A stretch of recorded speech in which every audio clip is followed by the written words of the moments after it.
Everyone, Ivy League Gaming here, and today we're playing Dragonheir Silent Gods. For today's video, we are gonna go in and do some more summons. I did get a bit more worm arrow from all of the milestones we've been hitting, and I did convert them to Heliolite Die. We got another one from beating the green dragon. I don't know if you guys did that too, I hope so. But I did not beat it yet for this week as of the recording. Well, this is Sunday as of the recording, which I think is reset if it's the same as last time. And oops, I really need to try to work on it. But this video, I think I'm posting the following day, Monday. But I think I'm on day 5, right? Are we on day 5? Let's take a look. This is day 5 of it as of this recording, yes. So posting this on day 6, but it was the previous day. I'm a bit time gated here at level 20, although I can go ahead once I get more resources, and I might be at a level up to 21 today if I grind out with a little bit more stamina, although I already used most of my stamina earlier. But today's about summoning, right? We're about to summon. It's really fun to see the raids. I've been extremely lucky so far, and I have decided that I am going to keep using my worm arrow for Heliolite Die, at least until maybe I get this pity or close to it. I want to make sure I hit this 80 out of 80 to get a bonus legendary. This is on top of your guarantee pity. So there is a 35 is the pity where you're getting a 100% guarantee of getting a legendary hero. So if you pull 80 summons, you're guaranteed at least 3 legendaries. I'm at 9 and already have 2, so I'm off to an extremely lucky start. I've only pulled 9 though. As you can see, I am not wailing out to do anything. I only did 9, and I am using my premium currency to get those extras. We're about to do 5 more, and we're also going to do some Starlight summons as well. There's plenty of epics and rares that I don't have yet that I would really like to get. Epics and rares are very good in this game, and I think people are underestimating them, and they're also focused too heavily on the shiny, on the gold, on the legendary. But we don't need legendaries to push content. They just make some things easier, and just because someone's a legendary doesn't mean they're going to be more valuable in your team than an epic or a rare even. There's some pretty interesting kits and some very useful heroes, so actually take the time and read through all of them.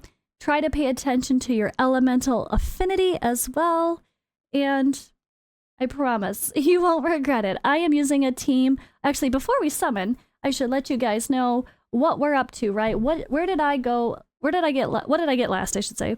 And what am I up to as far as my heroes go? So this will be a spoiler alert if you've missed my other summoning videos, although I already sort of spoiled it talking about my legendaries. But if you like to watch people's summons and see the progress of the account and the excitement along the way, I do have a couple other summoning videos. The 200 summon video was a different account, not this account. Just one that I got to check things out before the server went live on a different server, actually, for CBT2. But everything else after that is for this account, so make sure you go watch those summoning videos if you don't want to be spoiled for this one. But here's what we got. Let's go take a look. So I am working on my level 70 right now. I'm trying to get my second character to level 70, which will be Eli. Eli is my main damage dealer, and yes, he is rare. And yes, he has poison, which I know poisons themselves as a debuff are not the strongest debuff. They did change it. It's only 0.5% of the target's max HP, which is really terrible. Poison debuffs were not doing great damage to begin with, and they made them even worse. I don't know why they did that. Someone said they nerfed it. I didn't even notice, but yeah, it looks like that's pretty crappy. Although, it's more than just the debuff. This is not like, oh, you're a poisoner and you do poison debuffs and poison debuffs suck. No, it's just damage as well. Everyone does their elemental damage, and he does poison damage, and he actually does derived damage too. So derived damage generated by a specific skill gains enlightenment bonus, but cannot trigger a critical hit. So that's interesting too. So he cannot crit with the additional damage being dealt. So you could debate about building him with crit or not, right? But at the same time, I kind of want the crit. I hope to build him with more in the future because of this hail of arrows does a lot of damage. It is really nice as well. But he is kind of my main damage dealer along with her. Having 2 poisoners helps them to do extra damage because they do more when enemies are under poison already. So even if the poison doesn't tick for much damage, you know that your hero is going to do more damage because of that bonus and that synergy. And yeah, this is my legendary number 2. This was my legendary number 1. I do have a bunch of epics. I guess I could change the view so you guys can see quickly who I've got. I will scroll and then we will get to it. I do like Megan. She's pretty good. There is a really good aura rare that I don't have yet either. But alright, that's enough setup. Sorry we talked for a bit, but you know how it goes. I like to, before I do summons, I want to set up and kind of catch people up in case you haven't seen my other videos. What's the point of just watching someone summon when you don't know what's going on or have no context or know what they're hoping for? Honestly, I don't really have any specific hopes besides fun stuff to play with. Maybe someone like Charlison, although his name changed. I forgot his name already. But other than that, just different people to play with. I'm not too picky. I'm very open to using characters that are not the obvious, right? And I want to use rares and epics as well, so it doesn't bother me too much. It really doesn't. We're starting with our Starlight die, though. These do have a chance of getting a epic, at least, but you cannot get a legendary from the Starlight die. Okay, no rares now. It is what it is. It's fine. It is what it is. I'm not expecting too much. Just trying to do my summons as I go along, because it's also good resources for the sake of leveling up my artifacts and getting more artifacts for my characters. That's why I didn't want to wait until I streamed again to do the summons. Oh, okay. He's new. Another poisoner. Oh god, why does my account like poisoners so much?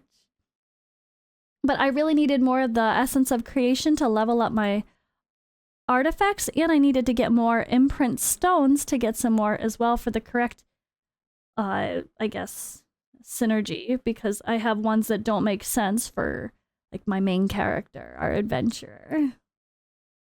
Alright, come on. Okay, I got 1 epic out of those so far. That's not bad. It's 3%. It's like getting a legendary from the other shards, right? But we obviously get a bit more of these. I'm very curious about that poison hero, but we'll take a look at them after my summons are over. Okay, just 1 epic from my 25 summons. That's fine. I'm not mad. That's fine.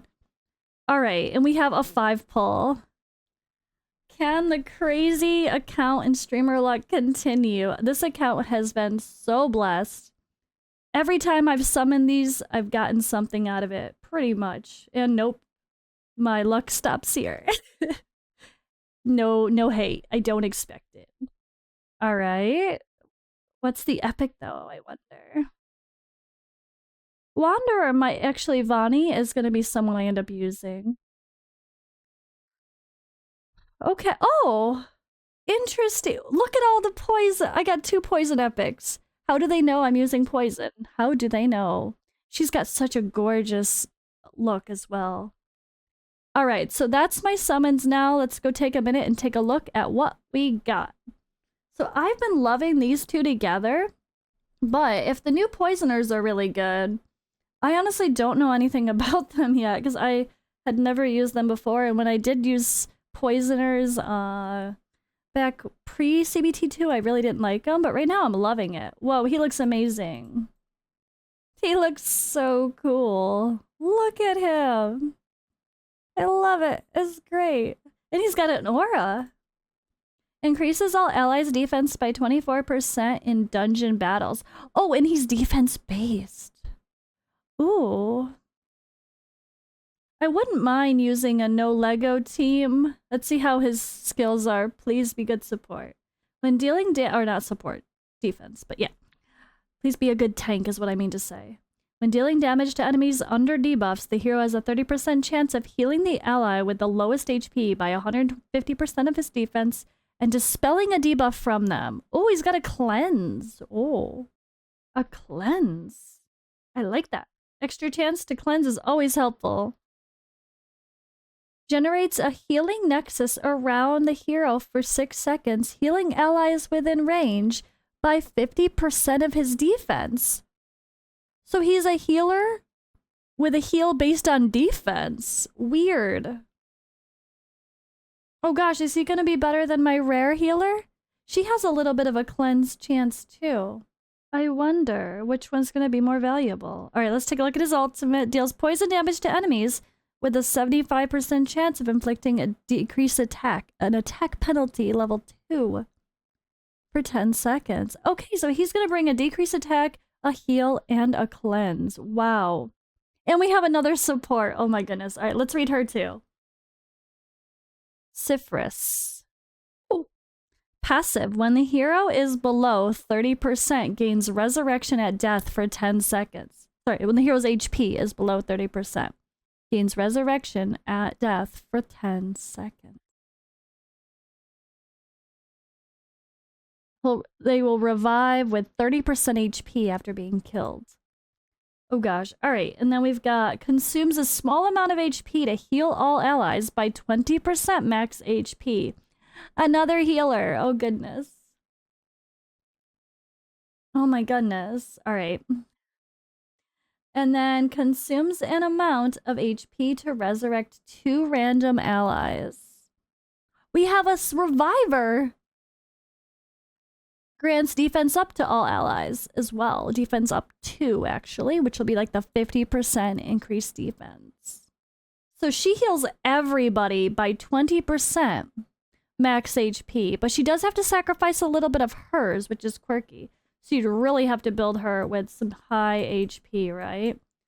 I literally just like invested I'm so dumb. I literally just enhanced her too with the Ascension to get her above level 50. And then I just get 2 healers right afterward that are gonna replace her.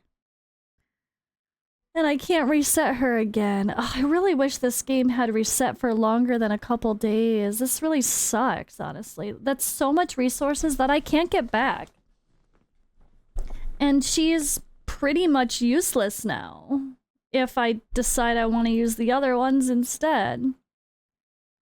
And why wouldn't I? This is a heal that's single target, and this is a heal within range by 20%, but the other one is a heal across the whole board, no matter where they're placed. This heals by 20% of her max HP and is everywhere, and it brings a revive. But this one does not bring a cleanse, which really comes in handy. So if I could see also going crazy full poison. I mean, to be fair, there's no poison debuffs in these kits, so they're not really going to help my other people do more damage. It'd be just more for the sake of the synergy. If I wanted to do something without the legendary, I could bring him in maybe on the front line as my tank. And then I could bring in her as a healer and reviver. Oh god, I hate that I'm so dumb. I forgot I was going to summon. And one of the last things I did on this account before I reopened it was get her improved. I guess I'm so bummed now. I don't know. Or is Hexandra gonna be better? I like that this just dispels a debuff from a target, period, versus like a chance to do it only on whoever's the lowest HP with this guy's passive. This is going to be an interesting debate. Let me know what you guys think in the comments below. What do you think of my new poison heroes? Oh my goodness. I love that I have a reviver. You'd summon and you get new people, and then you accidentally get ones that replace the ones you've been working with, of course. I mean, I look forward to building up more characters, but I feel like the pace of leveling up characters and improving my account is great. Like, how many games do I play? Like, how often can you get, like, such high-level characters so quickly? It's not that bad. You can't just instantly walk into a game and max out a character and do the highest level dungeon content within 5 days of playing normally. So, I think the pace of play is actually okay for me. I'm enjoying this game still. I really love it. If you guys haven't already played already, I do have a pre-reg link in the description which is also for downloading the game if you're in the areas it's out. If you're not in the areas it's out, you can pre-register first to make sure you get those future rewards. And then you can also just download the game as well with a VPN used to access the website while you're under VPN. Or you can use an APK service too. Everyone can play now, and Season 0 does roll into Season 1. And just so there is that final mention of a release date, all we know still is the second half of 2023, and we know that this is going to be ending, the CBT2, at the end of August, so not before that. That's your answer. That's all I know still for a global release, but hope you guys enjoyed hanging out with me today as we did some more summoning, and now you can feel the struggles of being a little bit too lucky and getting some really interesting characters to play with. It's a little bit of a blessing and a curse. Who the hell am I going to build? Ugh.